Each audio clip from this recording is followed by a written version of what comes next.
Hello student, education 24 में आपका स्वागत है। आज की इस वीडियो में मैं आपको बीए फर्स्ट ईयर के सेकेंड सेमेस्टर में आपका जो सब्जेक्ट है एंशिएंट हिस्ट्री यानी कि प्राचीन इतिहास, उसके अंदर कौन कौन से क्वेश्चन आने वाले हैं, इस वीडियो के अंदर मैं आपको आने वाले क्वेश्चन के बारे में बताऊंगा। सो आप इस वीडियो को ध्यान से देखिएगा ताकि आपको आने वाले क्वेश्चन के बारे में अच्छे समझ में आ सके। और जो भी स्टूडेंट बीए फर्स्ट ईयर के अंदर है, जिनका सेकेंड सेमेस्टर के एग्जाम चल रहा है या फिर सेकेंड सेमेस्टर के एग्जाम होने वाला है, वो लोग कमेंट करके जरूर बताएं कि नेक्स्ट क्वेश्चन पेपर उनको किस सब्जेक्ट के ऊपर चाहिए, ताकि आपके कमेंट के अनुसार मैं आपको क्वेश्चन पेपर दे सकूँ। तो आइए बिना किसी देरी के हम लोग शुरू करते हैं और सबसे पहले अति लघु उत्तरीय प्रश्नों के बारे में जानते हैं। तो यहाँ पे अति लघु उत्तरीय प्रश्नों में पहले प्रश्न की बात की जाए तो यहाँ पे आपका पहला प्रश्न दिया हुआ है, ईश्व वर्मन का परिचय दीजिए। पहला प्रश्न कह रहा है जो ईश्व वर्मन है, यहाँ पे आपको ईश्व वर्मन का परिचय देना है। अब अगले क्वेश्चन की बात की जाए तो यहाँ पे आपका दूसरा क्वेश्चन दिया हुआ है, हर्ष का मूल्यांकन कीजिए। दूसरा क्वेश्चन कह रहा है जो हर्ष है, यहाँ पे आपको हर्ष का मूल्यांकन करना है। अब अगले क्वेश्चन की बात की जाए तो यहाँ पे आपका तीसरा क्वेश्चन दिया हुआ है, महाकवि कालिदास पर संक्षिप्त लेख लिखिए। तीसरा क्वेश्चन कह रहा है जो महाकवि कालिदास है, यहाँ पे आपको महाकवि कालिदास पर संक्षिप्त में लेख लिखना है। अब अगले क्वेश्चन की बात की जाए तो यहाँ पे आपका चौथा क्वेश्चन दिया हुआ है, प्रयाग प्रशस्ति पर एक संक्षिप्त टिप्पणी लिखिए। चौथा क्वेश्चन कह रहा है जो प्रयाग प्रशस्ति है, यहाँ पे आपको प्रयाग प्रशस्ति पर एक संक्षिप्त में टिप्पणी लिखना है। अब अगले क्वेश्चन की बात की जाए तो यहाँ पे आपका पांचवा क्वेश्चन दिया हुआ है, समुद्रगुप्त के दक्षिण भारतीय अभियान का संक्षेप में वर्णन कीजिए। पांचवा क्वेश्चन कह रहा है जो समुद्रगुप्त के दक्षिण भारतीय अभियान है, यहाँ पे आपको दक्षिण भारतीय अभियान का संक्षेप में वर्णन करना है। अब अगले क्वेश्चन की बात की जाए तो यहाँ पे आपका छठा क्वेश्चन दिया हुआ है, बौद्ध धर्म के संरक्षक के रूप में कनिष्क प्रथम का मूल्यांकन कीजिए। छठा क्वेश्चन कह रहा है जो बौद्ध धर्म है, यहाँ पे आपको बौद्ध धर्म के संरक्षक के रूप में कनिष्क प्रथम के बारे में बताना है। अब अगले क्वेश्चन की बात की जाए तो यहाँ पे आपका सातवां क्वेश्चन दिया हुआ है, नहपान पर एक टिप्पणी लिखिए। सातवां क्वेश्चन कह रहा है जो नहपान है, यहाँ पे आपको नहपान पर एक टिप्पणी लिखना है, यानी कि नहपान के बारे में आपको बताना है। अब अगले क्वेश्चन की बात की जाए तो यहाँ पे आपका आठवां क्वेश्चन दिया हुआ है, मीनांडर पर एक टिप्पणी लिखिए। आठवां क्वेश्चन कह रहा है जो मीनांडर है, यहाँ पे आपको मीनांडर पर एक टिप्पणी लिखना है। अब अगले क्वेश्चन की बात की जाए तो यहाँ पे आपका नवा क्वेश्चन दिया हुआ है, सातवाहन वंश के पतन के क्या कारण थे।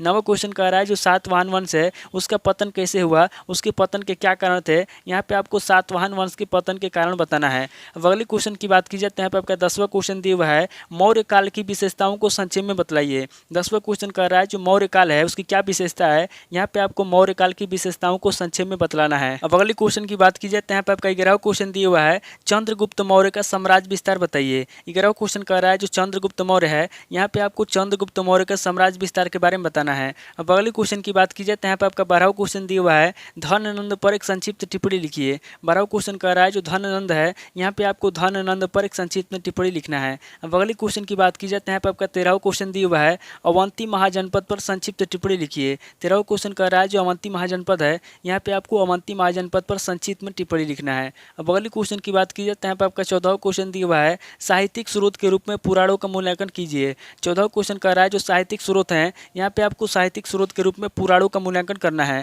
तो टोटल आपके 14 क्वेश्चन हो गए जो आपसे अति लघु उत्तरीय प्रश्न में पूछे जाएंगे। अब आगे हम लोग लघु उत्तरीय प्रश्नों के बारे में जानेंगे। तो यहाँ पे लघु उत्तरीय प्रश्नों में पहले प्रश्न की बात की जाए तो यहाँ पे आपका पहला प्रश्न दिया हुआ है, मौखरी वंश के ऐतिहासिक स्रोत क्या है। पहला प्रश्न कह रहा है जो मौखरी वंश है उसके ऐतिहासिक स्रोत क्या है, यहाँ पे आपको मौखरी वंश के ऐतिहासिक स्रोतों के बारे में बताना है। अब अगले क्वेश्चन की बात की जाए तो यहाँ पे आपका दूसरा क्वेश्चन दिया हुआ है, गुप्तों और वाकाटकों में मध्य संबंधों की विवेचना कीजिए। दूसरा क्वेश्चन कह रहा है जो गुप्त हैं और जो वाकाटक हैं उनके मध्य क्या संबंध है, यहाँ पे आपको गुप्तों और वाकाटकों के मध्य संबंधों के बारे में बताना है। अब अगले क्वेश्चन की बात की जाए तो यहाँ पे आपका तीसरा क्वेश्चन दिया हुआ है, गुप्त इतिहास की जानकारी के विविध स्रोतों पर एक टिप्पणी लिखिए। तीसरा क्वेश्चन कह रहा है जो गुप्त इतिहास है, यहाँ पे आपको गुप्त इतिहास की जानकारी के विविध स्रोतों पर एक टिप्पणी लिखना है। अब अगले क्वेश्चन की बात की जाए तो यहाँ पे आपका चौथा क्वेश्चन दिया हुआ है, कनिष्क के राज्यारोहण की तिथि पर प्रकाश डालिए। चौथा क्वेश्चन कह रहा है जो कनिष्क है, यहाँ पे आपको कनिष्क के राज्यारोहण के तिथि पर प्रकाश डालना है। अब अगले क्वेश्चन की बात की जाए तो यहाँ पे आपका पांचवा क्वेश्चन दिया हुआ है, रुद्रदामन प्रथम के व्यक्तित्व और उपलब्धियों का विवेचन कीजिए।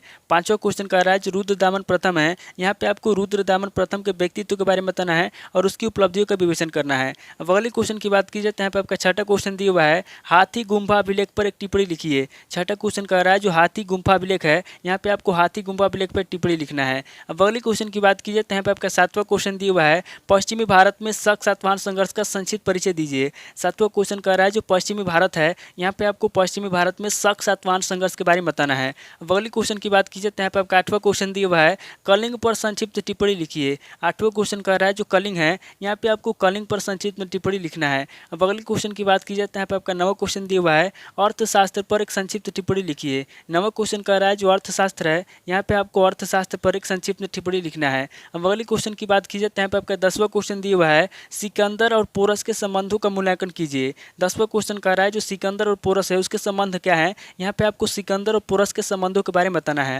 अब अगले क्वेश्चन की बात की जाए तो यहाँ पे आपका 11वां क्वेश्चन दिया हुआ है, अजात शत्रु पर एक संक्षिप्त लेख लिखिए। 11वां क्वेश्चन कह रहा है जो अजात शत्रु है, यहाँ पे आपको अजात शत्रु पर एक संक्षिप्त में लेख लिखना है। अब अगले क्वेश्चन की बात की जाए तो यहाँ पे आपका 12वां क्वेश्चन दिया हुआ है, काशी महाजनपद का संक्षिप्त परिचय दीजिए। 12वां क्वेश्चन कह रहा है जो काशी महाजनपद है, यहाँ पे आपको काशी महाजनपद का संक्षिप्त में परिचय देना है। तो टोटल आपके 12 क्वेश्चन हो गए जो आपसे लघु उत्तरीय प्रश्न में पूछे जाएंगे। अब आगे हम लोग दीर्घ उत्तरीय प्रश्नों के बारे में जानेंगे। तो यहाँ पे दीर्घ उत्तरीय प्रश्नों में पहले प्रश्न की बात की जाए तो यहाँ पे आपका पहला प्रश्न दिया हुआ है, प्राचीन इतिहास जानने के साहित्यिक स्रोतों पर प्रकाश डालिए। पहला प्रश्न कह रहा है जो प्राचीन इतिहास जानने के साहित्यिक स्रोत हैं, यहाँ पे आपको प्राचीन इतिहास जानने के साहित्यिक स्रोतों के बारे में बताना है। अब अगले क्वेश्चन की बात की जाए तो यहाँ पे आपका दूसरा क्वेश्चन दिया हुआ है, ईसा पूर्व 6ठी शताब्दी में भारत के 16 जनपदों का वर्णन कीजिए।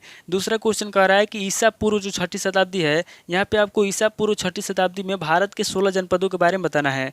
अब अगले क्वेश्चन की बात की जाए तो यहाँ पे आपका तीसरा क्वेश्चन दिया हुआ है, नंद कौन थे, नंद राजवंश के उत्थान और पतन की विवेचना कीजिए। दूसरा क्वेश्चन कह रहा है कि नंद कौन थे, यहाँ पे आपको सबसे पहले नंद के बारे में बताना है, उसके बाद आगे आपको नंद राजवंश के उत्थान के बारे में बताना है और पतन की विवेचना करना है। अब अगले क्वेश्चन की बात की जाए तो यहाँ पे आपका तीसरा क्वेश्चन दिया हुआ है, भारत में मकदूनियाई आक्रमण के प्रसार एवं प्रभाव की समीक्षा कीजिए। तीसरा क्वेश्चन कह रहा है कि भारत में जो मकदूनियाई आक्रमण है, यहाँ पे आपको भारत में मकदूनियाई आक्रमण के प्रसार के बारे में बताना है और उसके प्रभाव की समीक्षा करना है। अब अगले क्वेश्चन की बात की जाए तो यहाँ पे आपका चौथा क्वेश्चन दिया हुआ है, सम्राट अशोक के जीवन वृत्त एवं उपलब्धियों की समीक्षा कीजिए। चौथा क्वेश्चन कह रहा है जो सम्राट अशोक हैं, यहाँ पे आपको सम्राट अशोक के जीवन वृत्त के बारे में बताना है और उनकी उपलब्धियों की समीक्षा करना है। अब अगले क्वेश्चन की बात की जाए तो यहाँ पे आपका पांचवा क्वेश्चन दिया हुआ है, पुष्यमित्र शुंग के शासनकाल की प्रमुख घटनाओं का विवेचन कीजिए। पांचवा क्वेश्चन कह रहा है जो पुष्यमित्र शुंग है, यहाँ पे आपको पुष्यमित्र शुंग के शासनकाल की प्रमुख घटनाओं के बारे में बताना है। अब अगले क्वेश्चन की बात की जाए तो यहाँ पे आपका छठा क्वेश्चन दिया हुआ है, मीनांडर की उपलब्धियों की समीक्षा कीजिए।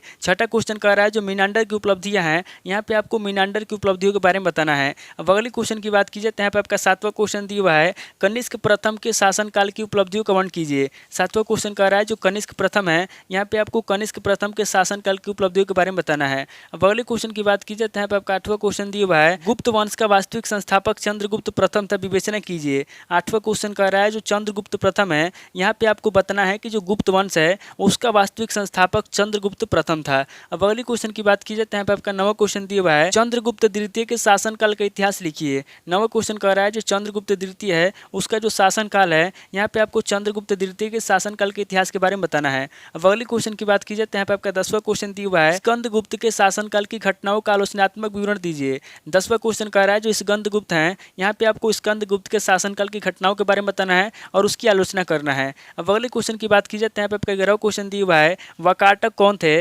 वाकाटक वंश का संक्षिप्त इतिहास लिखिए। 11वां क्वेश्चन कह रहा है कि वाकाटक कौन थे, यहाँ पे आपको सबसे पहले वाकाटक के बारे में बताना है, उसके बाद आगे आपको वाकाटक वंश का संक्षिप्त में इतिहास लिखना है। अब अगले क्वेश्चन की बात की जाए तो यहाँ पे आपका 12वां क्वेश्चन दिया हुआ है, हर्ष की सांस्कृतिक उपलब्धियों का मूल्यांकन कीजिए। 12वां क्वेश्चन कह रहा है जो हर्ष है, हर्ष की जो सांस्कृतिक उपलब्धियां हैं, यहाँ पे आपको हर्ष की सांस्कृतिक उपलब्धियों के बारे में बताना है। तो टोटल आपके 12 क्वेश्चन हो गए जो आपसे दीर्घ उत्तरीय प्रश्न में पूछे जाएंगे। तो इस वीडियो के अंदर मैंने आपको अति लघु उत्तरीय प्रश्न, लघु उत्तरीय प्रश्न और दीर्घ उत्तरीय प्रश्न तीनों तरह के प्रश्नों के बारे में बता दिया। आप इन तीनों तरह के प्रश्नों को नोट कर लीजिए और किसी किताब से सीरीज से मिलाकर के याद कर लीजिए। तो दोस्तों आज इस वीडियो को मैं पे स्किप करता हूँ, मिलता हूँ आपसे नेक्स्ट वीडियो में। अगर आपको वीडियो अच्छा लगा तो वीडियो को लाइक कीजिए, शेयर कीजिए और कमेंट करके बताइए कि आपको नेक्स्ट वीडियो किस टॉपिक के ऊपर चाहिए। थैंक यू दोस्तों।